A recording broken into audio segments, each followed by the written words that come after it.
حضرت عمر بن عبدالعزیز کے زمانے میں نا ایک سید صاحب کہتے میری 4 بیٹیاں تھیں تو مجھے ضرورت تھی،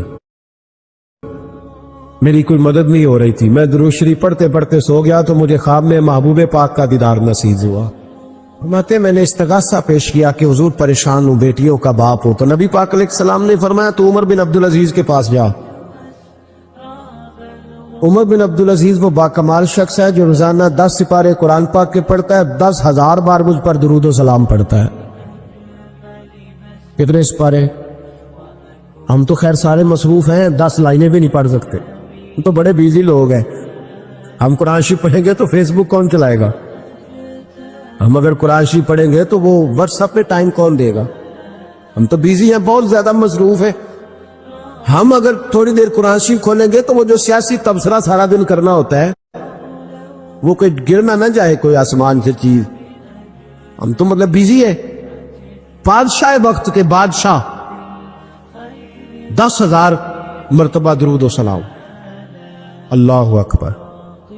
بس بندہ ارادہ کر لے تو اللہ اسے موقع بھی عطا فرمائی دیتا ہے، اللہ اس کی مدد کرتا ہے۔ 10,000 بار پڑھتے تھے۔ تو نبی پاک علیہ السلام نے کیا خوبصورت بات ارشاد فرمائی، محبوب فرمانے لگے 2-4 دن پہلے نا عمر بن عبدالعزیز نے 3,000 درود شریف کم پڑھا ہے، اسے جا کے کہے 500 دینار جرمانہ دے، وہ 500 لے آ، تیرا کام بن جائے گا۔ جناب عمر بن عبدالعزیز کے پاس وہ سید صاحب آئے، کہتے میں سمجھا کسی درویش کا نام بتایا ہے، میں سمجھا کسی خانقاہ کے سجادے کی بات ہے، کسی مسجد کے خطیب کی، کسی ادارے کے محتمم کی بات، لیکن جب میں ان کے علاقے میں آیا میں نے پوچھا عمر بن عبدالعزیز کون ہے، تو لوگوں نے کہا وہ تو ہمارے حکمران ہیں۔ میں نے کہا بادشاہ؟ لے چلو۔ جب میں گیا تو بڑا عالی شان جبہ، سر پر تاج، دائیں بائیں دربار میں لوگ۔ پھر میرے دل میں خیال آیا میں غلط آدمی کے پاس تو نہیں آ گیا، یہ کون شخص ہے؟ لیکن جب میں لوگوں سے پوچھا کہ یہ عمر بن عبدالعزیز ہی ہے، کہا وہی ہے؟ کہتے میں ان کے قریب گیا، دیکھو راز کھل رہے۔ کہتے میں کان میں جا کے کہا 10,000 درود شریف پڑھتے ہو؟ کہتے انہیں شاک لگا، جھٹکا، یوں دیکھا، تجھے کس نے بتایا؟ میں نے کہا کوئی ہفتہ سوا پہلے 3,000 کم بھی پڑھا ہے۔ کہتے ہیں وہ تو ٹھٹھرنے لگے، فٹافٹ میرا بازو تھاما، کھولنے میں لے گئے، کہنے لگی کہ تو میری بیوی کو بھی نہیں پتا کہ میں پڑھتا ہوں، یہ تو میرے خاص خادم کو بھی نہیں پتا، یہ تو میرا اور خدا کا، میرا اور مصطفیٰ کا راز ہے، اللہ رسول سے میرا راز ہے، تجھے کیسے پتا چلا؟ کہتے ہیں وہ سید صاحب کہتے ہیں میں نے ان سے کہا کہ جن کے ساتھ آپ کا راز ہے مجھے انہوں نے ہی بتایا ہے، رازدار میں ہی بتایا ہے، اور محبوب نے فرمایا میں سید ہوں، مجھے گھر میں ضرورت تھی، صدقہ زکوٰۃ لے نہیں سکتا، مجھے حضور نے کہا جا اسے کہا تجھے 500 دینار دے۔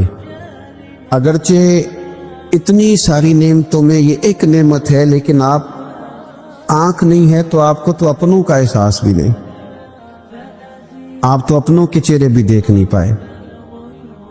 کوئی بھی نعمت جو آپ کے پاس ہے آپ کبھی محسوس کریں کہ اگر اس نعمت کا وجود ہمارے پاس نہ ہوتا تو ہماری کیفیت کیا ہوتی۔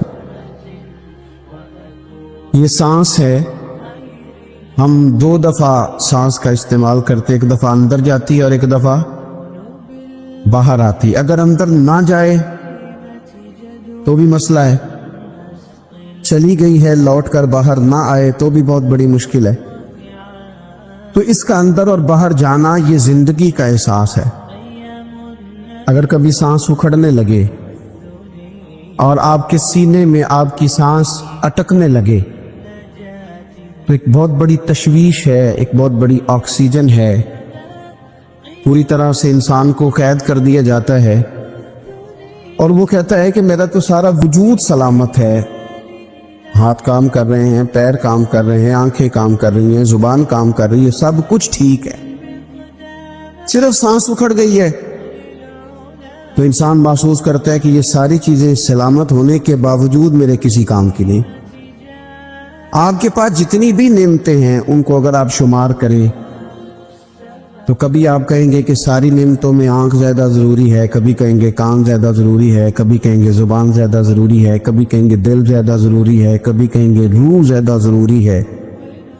لیکن میں آپ سے عرض کروں، ان ساری چیزوں کے بغیر گزارا ہو سکتا ہے، رسول کائنات کی غلامی کے بغیر گزارا نہیں ہوگا۔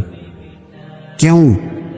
اس لیے کہ اگر حضور کی شفقت نہ ہو، نبی پاک علیہ السلام کی رحمت نہ ہو، وہ ابن القیم نے ایک جگہ پہ کہا تھا کہ یہ حضور نے ہمیں انسان بنایا ہے، یہ نبی پاک علیہ السلام نے انسانیت کے اسباق پڑھائے ہیں، اخلاقی رویے کیا ہوتے ہیں حضور نے بتلائے ہیں۔ اگر حضور کا کرم نہ ہوتا تو انسان ایک دوسرے کو کاٹ کے کھاتا۔ یہ حضور نے بتلایا ہے کہ تم نے کس طرح زندگی کو گزارنا ہے۔ محبوب کریم علیہ السلام کا وجود نور ایک ایسی چیز ہے کہ اگر وہ کائنات سے معاذ اللہ سائڈ پہ کر دیا جائے تو اس کائنات کا قائم رہنا کسی صورت بھی ممکن ہے ہی نہیں۔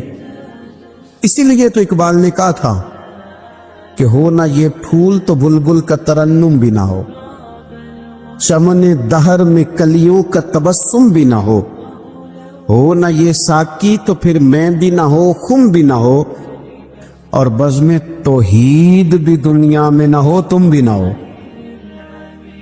وہ بڑی بات کہہ گئے ہیں، میں نے بھی اس کو کوئی نہیں کھولنا۔